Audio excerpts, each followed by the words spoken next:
Bharat Ratna doctor Bhimrao Ambedkar को कोटि कोटि नमन। ये कार्यक्रम डॉक्टर भीमराव अंबेडकर के जीवन पर आधारित है, जहां भारत की जनता के प्रति उनके योगदानों को पूरी सजगता से चित्रित और रेखांकित करने का प्रयास है। कार्यक्रम में दिखाई गई घटनाएं लब्ध प्रतिष्ठ पुस्तकों से ली गई हैं। इस कार्यक्रम के जरिए चैनल की ओर से एक विश्वसनीय, सजग और सकारात्मक प्रयास है कि डॉक्टर बाबा साहेब भीमराव अंबेडकर के जीवन की संघर्ष यात्रा एवं गौरव गाथा पूरे आदर के साथ घर घर पहुंचे और उनके योगदानों से सभी संपूर्णता में परिचित और आह्लादित हों।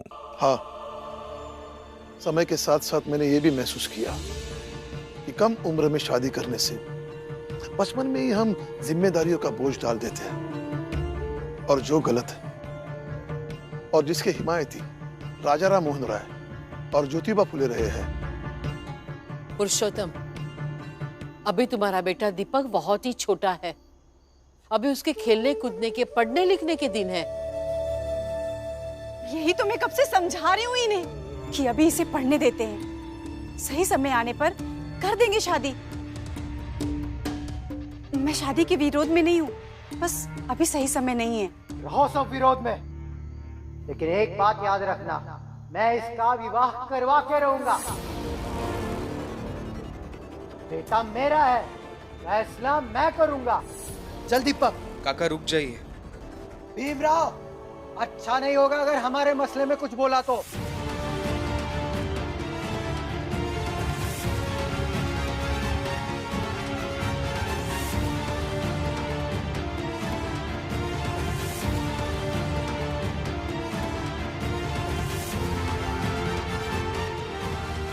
चल दीपक।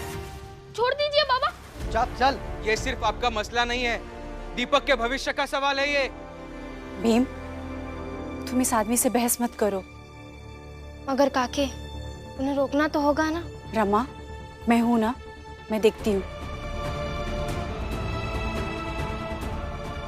चलो चलो चलो।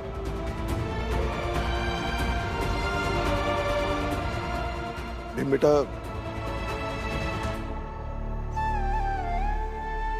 बहुत दिनों से मन में एक बात थी जो मैं तुमसे कहना चाहता हूं। उस वक्त हालात और परिस्थितियां कुछ ऐसी थी कि मैंने तुम्हारी शादी रमा से करवा दी, लेकिन सच बात यह है कि उस वक्त मुझे तुम्हारा विवाह नहीं करना चाहिए था। लेकिन जो हुआ सो हुआ। मगर आज मैं बहुत खुश हूं, मुझे रमा जैसी बहू मिल गई।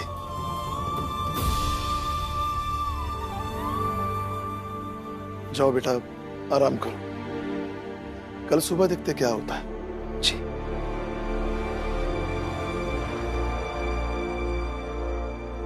बाबा, मुझे विवाह नहीं करना। और आपने भीम भैया से ऐसे बात क्यों की? उस भीम का भूत अपने सर से उतारो, और जितना कह रहा हूं उतना करो। नहीं, नहीं करेगा। और आप मेरे बेटे का हाथ छोड़िए, छोड़िए। आप इसके साथ जबरदस्ती नहीं कर सकते हैं, और ना ही मैं आपको करने दे सकती हूँ। छोड़िए, मैं कह रही हूँ, छोड़िए मेरे बेटे का हाथ। शोभा, ज्यादा मत करो, जितना कह रहा हूं उतना करो, नहीं तो अच्छा नहीं होगा। क्या अच्छा नहीं होगा? बताओ क्या अच्छा नहीं होगा? छोड़ मेरा हाथ। छोड़िए।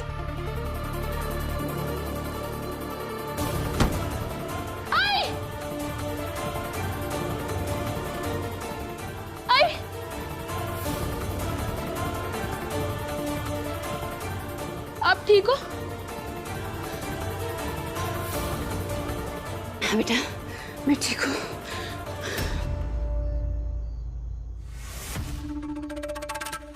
हितेश भाऊ। हाँ?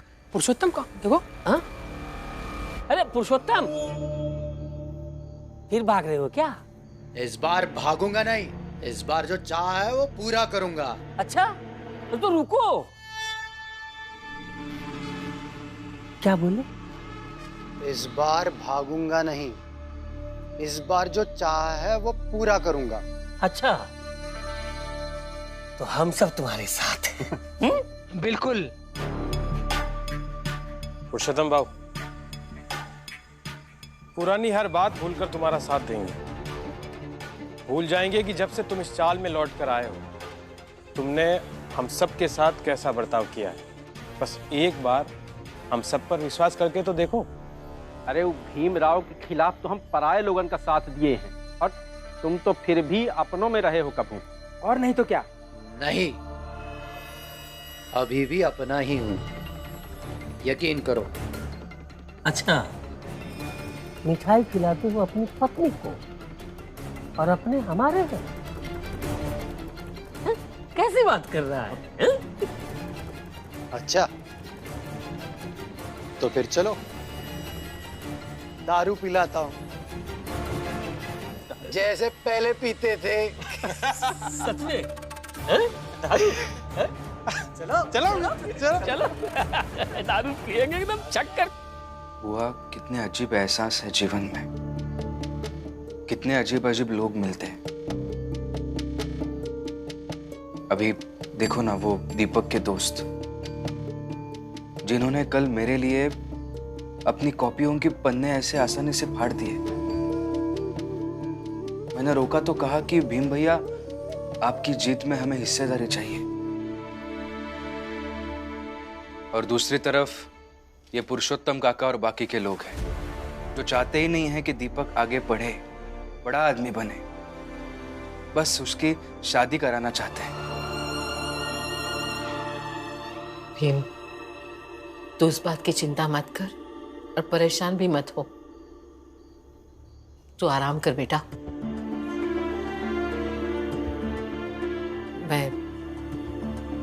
मैं जाकर देखती हूँ, अगर लक्ष्मी उठ गई है तो उसे दवाई दे देती हूँ।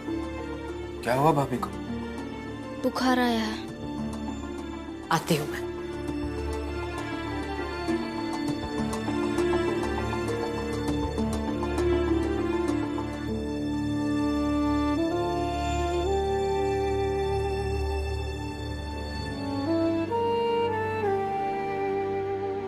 रमा,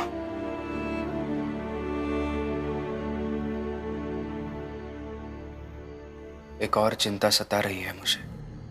क्या? यही, कल जिन बच्चों की कॉपियां मेरी वजह से फट गई, मैं सोच रहा हूं कि उन्हें नई कॉपियां खरीद कर दे दो, मगर उतने पैसे नहीं हैं मेरे पास।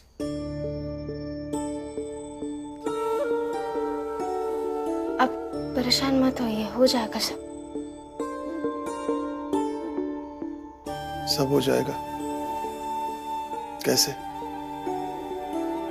कैसे सब हो जाएगा?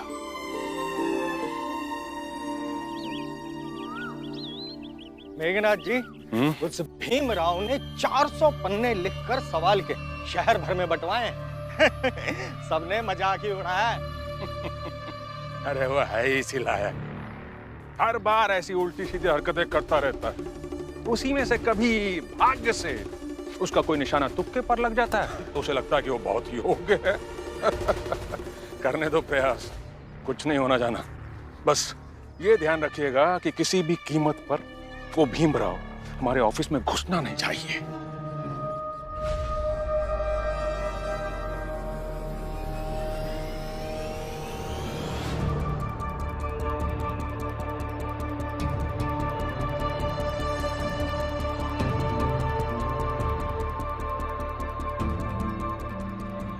ये सब के सब जो है ना, भीमराव के चौल से हैं और उसके विरोधी।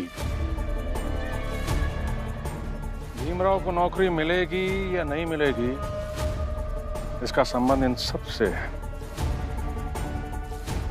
ये लोग कैसे? बताता हूं कैसे। ये भीमराव जो कागज पर अपने सवालों को लिखकर पूरे शहर में चिपकाता फिर रहा है, लोगों को बांटता फिर रहा है, जानते हैं इसके पीछे सिर्फ उसका एक ही मकसद है, अपनी बात सबके सामने रखने के लिए ज्यादा से ज्यादा लोगों को संगठित करना। और हमें उसे ऐसा करने से रोकना है, उसे तोड़ना है। देखिए क्या है ना, बाहर तो हम हैं ही उसे बर्बाद करने के लिए, और अपनी जीत को आसान करने के लिए हमें उस भीमराव को भीतर से तोड़ना होगा। मतलब इसके लिए हमें ऐसे आदमी चाहिए उस भीमराव की जात के भी हों, उसके आसपास हों और उसके विरोधी, जैसे कि ये सारे हैं। हमें इन सब में हौसला भरना पड़ेगा ताकि वो भीमराव को कमजोर कर दें, उसे उलझा दें, जिससे भीमराव अपने नौकरी पाने के प्रयास में असफल हो जाए। ये सब कैसे होगा? आइए दिखाता हूं आपको। आइए।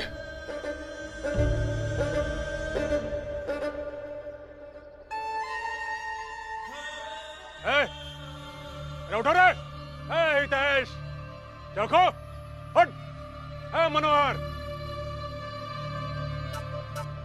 अरे उठो रे सब, उठो, जनार्दन, उठ, उठो सब। मालिक, मालिक, मालिक, प्रणाम मालिक। प्रणाम मालिक। प्रणाम मालिक। आज तुम सब शराब पीकर यहाँ क्यों पड़े हो? हा? क्या हो गया? हा? मालिक, ई पुरुषोत्तम का तो आप जानत ही हैं कि कौन है और कब आया है। जानता हूँ, आगे बोल।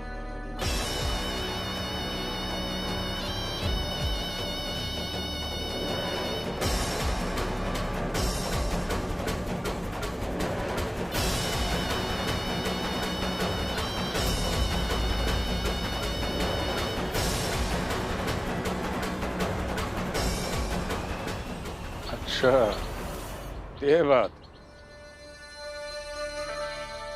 मालिक, अब आप ही बताइए, मेरा बेटा है ना, तो मैं ना करूं विवाह उसका?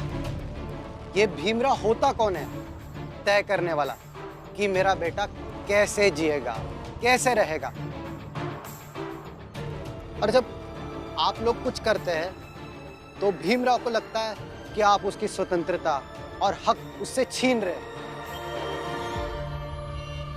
और वो खुद मेरा हक, अधिकार और बाप के तौर पर मेरी स्वतंत्रता का क्या? सही है, सही सोच रहा है तू। अरे बाप के तौर पे तेरी स्वतंत्रता का क्या? तू बाप है दीपक का, अधिकार है तुझे उसके लिए हर निर्णय लेने का। पर क्या है ना पुरुषोत्तम, ये सब मुझे बोलकर कुछ फायदा नहीं है। मुझे बोलने के बजाय ये सारी बातें तो उस भीमराव को बोलना, तो भी चौल में सबके सामने लड़ अपने अधिकारों के लिए।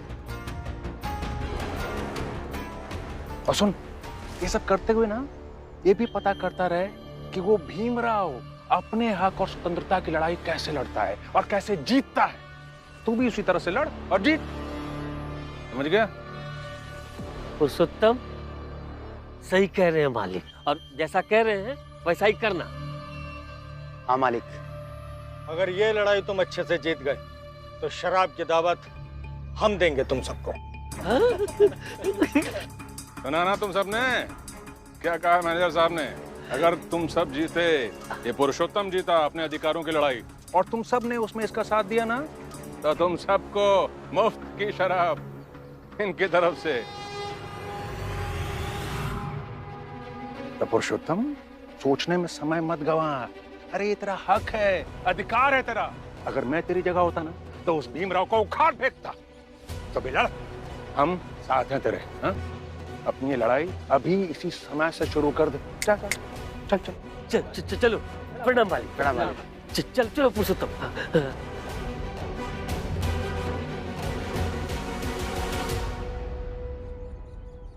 जाइए आप सब और अपना अपना काम कीजिए।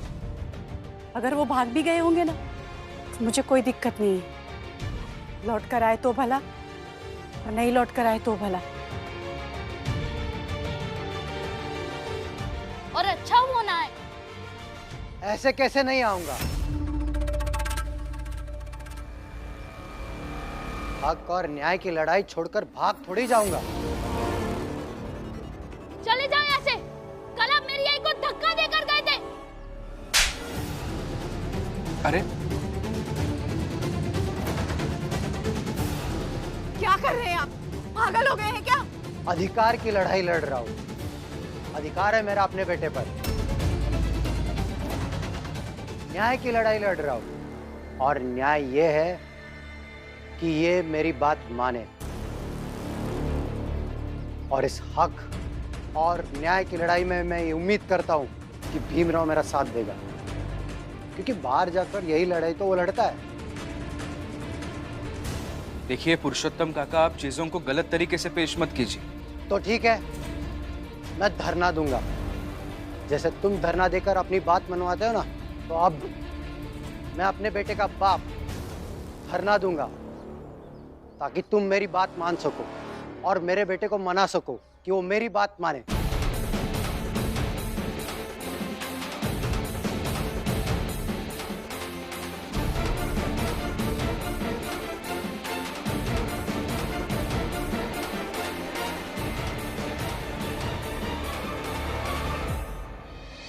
हम लोग भी पुरुषोत्तम के समर्थन में धरने पर बैठते हैं।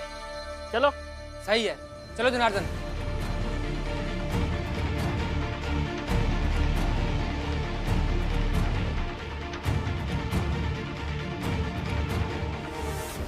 और एक बात, जब तक मेरी बात मानी नहीं जाएगी, ना ही मैं खाना खाऊंगा और ना ही पानी पीऊंगा।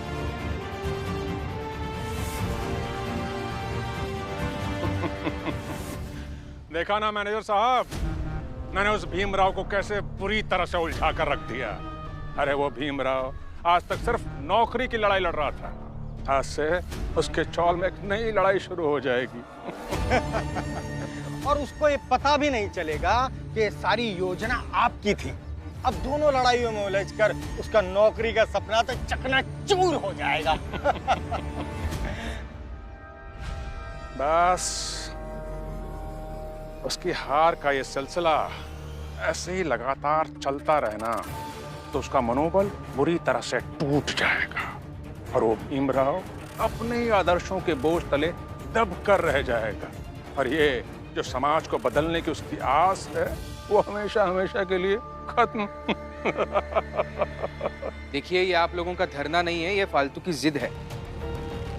भीम, मैंने कहा था ना कि मैं इन्हें संभाल लूंगी। तुम जाओ और अपना काम करो। हाँ भीम भैया, चलते हैं। आज भी 400 पन्ने की पर्ची बनाकर सवाल लिख कर बांटेंगे। ठीक है, चलो। भीमराव,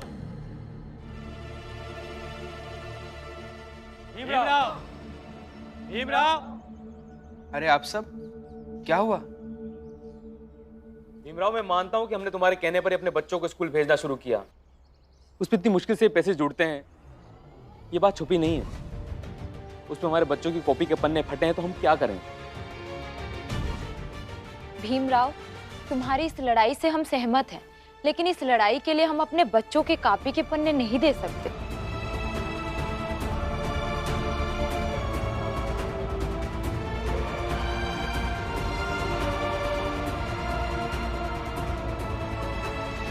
ऐसा नहीं है कि हम तुम्हारे संघर्ष में तुम्हारे साथ नहीं हैं, लेकिन हमारी भी मजबूरी है। एक कॉपी खरीदने में ही हमारी मजदूरी का एक बड़ा सा हिस्सा निकल जाता है। हम मेहनत मजदूरी करके लाई हुई कॉपी के पन्ने ऐसे नहीं फटने दे सकते। मैं समझ सकता हूं आपकी तकलीफ। मैं क्षमा चाहता हूं।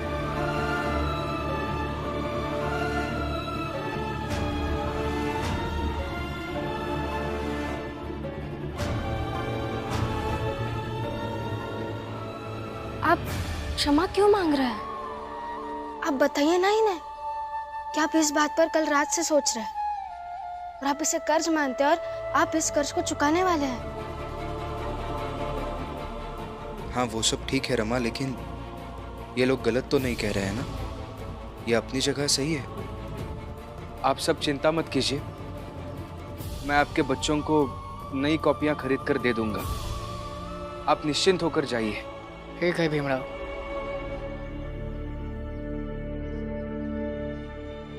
भीमराव, उन्हें तो निश्चिंत कर दिया, अब हमें भी तो निश्चिंत कर दो।